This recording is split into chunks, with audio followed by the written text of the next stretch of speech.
bienvenue à la conférence inaugurale de la chaire Confiance et Management. On a 3 questions génériques. La confiance constitue-t-elle un ingrédient important dans les situations professionnelles?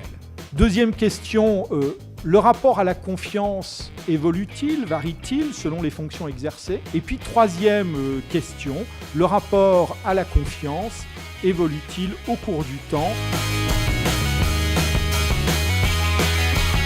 Mais en tout cas, pour moi, la confiance, c'est ce qui est un levier d'action. C'est quelque chose qui nous met dans la dynamique de l'action et non pas dans le repli. La confiance, c'est une anticipation favorable. Il y a quelque chose qui va bien se passer parce qu'on a confiance, on y va, on se lance.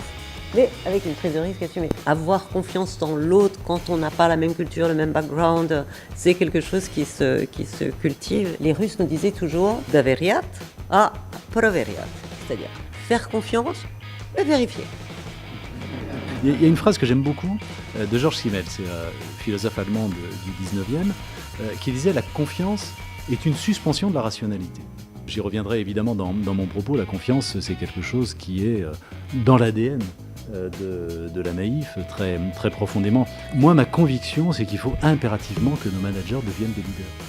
On est en train de rebaptiser la DRH. La DRH, c'est la direction des ressources humaines. On est en train de la rebaptiser en l'appelant la direction des richesses humaines. Une ressource, on l'exploite. Une richesse, on essaye de la développer. Lancer un management par la confiance, en fait, il n'y a rien de plus facile et c'est même extrêmement valorisant.